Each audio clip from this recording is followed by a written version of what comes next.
The vintage Morgan dollar series lasted 28 years, 1878 to 1904, then again one more time in 1921.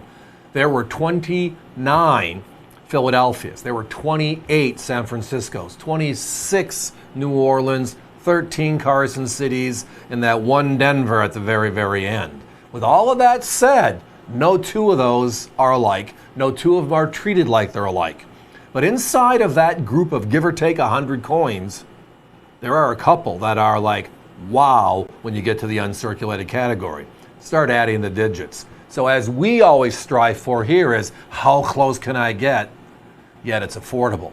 And tonight, I think we nailed it. Let's look at this beautiful New Orleans minted super slider.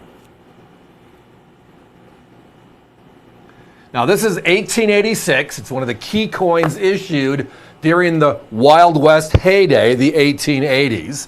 But before we go anywhere, let's talk about the word super slider first, because it has a very significant part to our conversation. The grading scale that we use today in coinage is a 70-point scale. No idea why it's not 100, but it's a 70-point scale. It's called the Sheldon scale. It's been there since the day I started, well, a long time ago. 60 to 70 are uncirculated coins, mint state coins, and the degree of perfection is the difference between a 60, 63, 65, etc. For these circulated coins, the scale is 0 to 59. And years ago, Don and I were doing a show and we were chatting back and forth, and we got stuck on when we paused. And it wasn't meant to be misleading, because we can talk about uncirculated coins, or we can talk about uncirculated coins. Two different grades there, and drastic differences based upon where you pause. So a super slider to us was the solution. You look at them, you think they're unk. We know, and if you send them into the big grading services, they know, which means you'll know. But also the price should tell you. So our coins are AU, about uncirculated, 53 to 55s, and we call them super sliders. They slide by. They are gorgeous. And the detail on these is outstanding, considering how old they are, but also how rare they are. Now, I mentioned there are 26 New Orleans minted Morgan dollars. They started in 1879, they ended in 1904. Those consecutive years, it was a wonderful, the only Southern mint. And if you rank them by the lowest mintage to the highest mintage, this coin is an anomaly.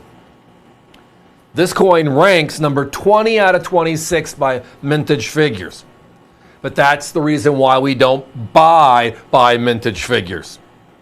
Because the lowest is going to be that 93.0, followed by the 95.0, followed by the 94.0, etc. How we look at coins today, since private certification was introduced about 40 plus years ago, NGC, PCGS, ANAX, etc. And they publish every coin they see. So we are able to see, well, coins that make now sense to us. If we go to a show all the time and we can't find an 86.0 that's not a circulated coin, or when we find an uncirculated coin, we're looking at that $3,000-ish range for a 6061, we kind of get flabbergasted. Well, the mintage says it shouldn't be that hard. But that's, again, not what we go by. It's a guide. They're published in guide books. And it gives us a relevance. But today we have the ability, using private certification, to know the difference, understand the difference, which helps just quantify everything for us. So let's look at this coin. If you go to NGC and PCGS combined and add together how many coins they have seen in the last 40 years, the two grading services combined, they're going to come down to about 29,316. Exactly, as of today.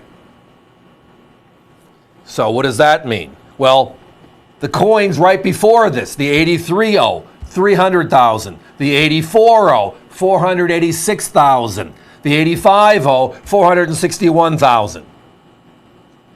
Yeah, not even close. Now let's compare it to the dogs in the group, right? The real special coins. The 93.0 is 22,000 and change. The 95.0 is 38,000 and change. How many coins have been seen? And those coins, well, for a circulated 95.0, you're looking at $800, $900, right? For an uncirculated 95.0, the jump, it's over $20,000. There are fewer of these coins, the 86.0, seen than that 95.0. That's when we say we would find a needle in a haystack. It's a great thing to jump in on. So for me, it's always about the jump. What does a circulated coin cost? What is that about uncirculated super slider sell for? And then what is the uncirculated? Because we want to buy the 53 to 55 for as close to fine 12 as we can. Not right on top of the 60, which we would expect. So when you look at this coin in particular, you get $150 for a circulated coin. And you jump, as I referenced, we found one of them at $25.70. We found another one at $27.50. So we're talking $2,500 and change. And I recommend strongly you get those certified, because this is a special coin in Unk.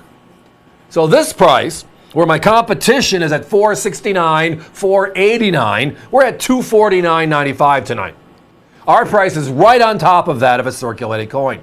Guys, we got to put a 30-second clock up. Sorry, I was having too much fun talking about the coin, not watching my monitors. The phones are very busy right now. Thank you all. And remember, avccoins.com is always there to assist when you do hear that fast busy, which has been bouncing around the last couple of minutes here. It's always about the jump. How much is circulated, how much is about uncirculated, and how much is Unk. And this one, the jump is close in grade, but thousands of dollars in reality. So I love these super sliders, these about uncirculated coins, when I can get them close to that circulated fine 12 VF20 money. Why wouldn't you? And then someday, if I'm able to, I'll take that jump and try to find that $2,500, $3,000 uncirculated specimen. Everybody, this one is a special coin. And at this price for a super slider, it might be the best item on the show tonight.